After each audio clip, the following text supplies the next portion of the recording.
Doesn't matter. Here's the sports editor of the Altoona Mirror to present Jack Hopper, Jim Lane. Jim.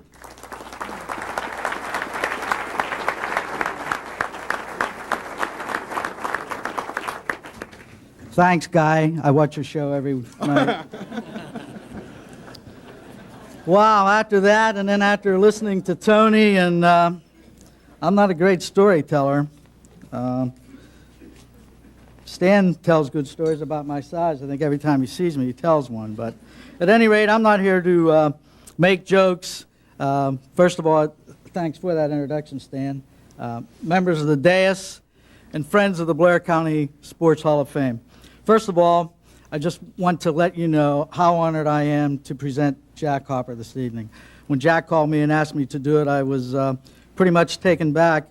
I never really saw Jack play, but I got to know him when he was coaching at Altoona, and then a lot better when he was the faculty manager of athletics. And Jack and I's friendship goes back a long way, and I always really thought a lot about Jack. Let me tell you a couple things about Jack Hopper, the athlete. When he was a junior, I believe it was the spring of 1941, Jack set an Altoona area high school record in the long jump with a leap of 21 feet, 9.5 inches. And bear in mind, that was 1941. That record stood at Altoona for over 40 years. Actually, football was Jack's sport. He was good in track, but football was where he really excelled.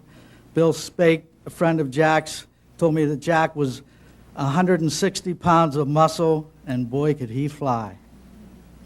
1940, the Mountain Lions were 9 wins, 1 tie, with Jack as the main running back.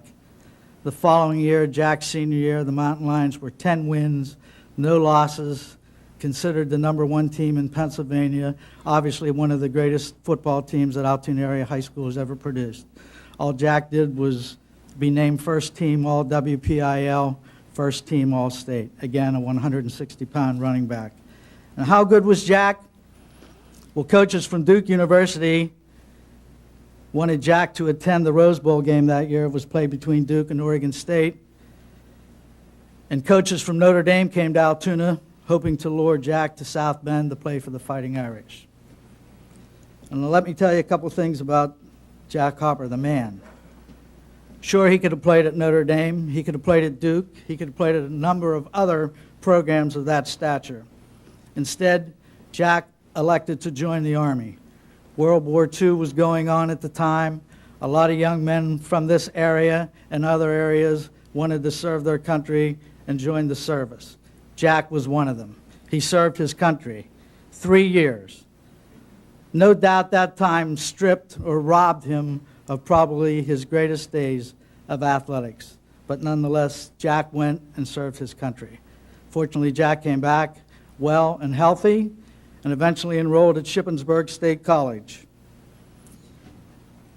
Jack also excelled at Shippensburg in track and football and captained the football team as well at Shippensburg.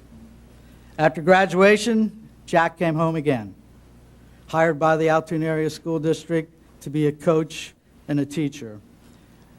I really got to know Jack when he was on the Mountain Lion football staff in the early 60s. I was just a cub reporter at the time. Jack was on the staff. I used to go out to Mansion Park pretty regularly, and one of the first things that caught my eye was this guy, an assistant coach, who would go out in the field before practice and punt a football like I never saw or never have seen since then. Never a kid on the high school team that could punt the football like Jack could then, and I'm sure he could go out there and do it now.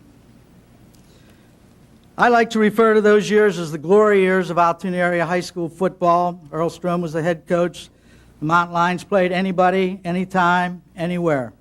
Massillon, Pennsbury, Easton, McKeesport, Johnstown. Altoona played them all. Straight up, played as well as anybody in the state. And Jack was one of those coaches. And I also remember that Earl Strom, as the head coach, used to have all of the opponents scouted on a regular basis. So all the assistant coaches were given an assignment at the beginning of the year. This is the team you have. This is the team you have. You're responsible for scouting them. You're responsible for putting a report together. You're responsible for getting that to the other coaches and to the players to see what the other team has. Well, not surprisingly, Earl always assigned Johnstown to Jack. Johnstown was the best team in Altoona's schedule, the biggest rivalry that Altoona has ever had. Unfortunately, they don't play them in anything anymore. I'm sorry, they do play them in basketball. Maybe they don't play them in anything anymore. But at any rate, Johnstown was Jack's assignment.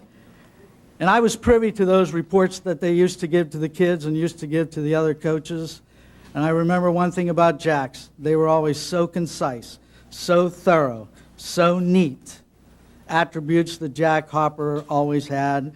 And I remember when Jack was in the athletic department as the faculty manager of athletics, he was the same way. One of the best people that I've ever had the privilege to work with.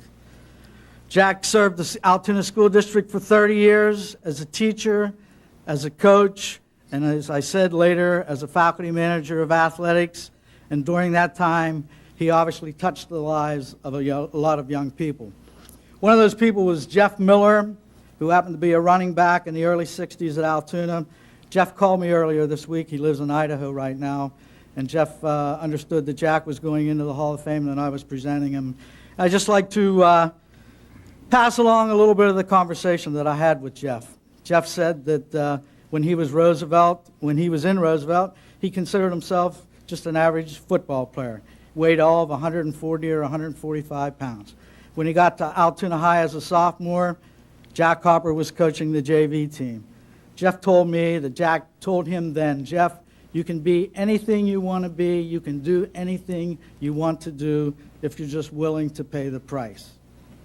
Well, Jeff paid the price. He became a 2-year starter at Altoona, was number 1 running back on the 1962 unbeaten Altoona team that went undefeated. Jeff today, as I said, lives in Idaho, and he's lived some time in Utah too, Coach. He owns his own telecommunications business, and he told me that last year it grossed a couple of $1 million. And he said, I owe it all to Jack Hopper. He changed my life. He was the motivator like no other motivator I have ever had. He influenced my life like no one else. Jack, I don't think anyone else could receive a higher compliment than that.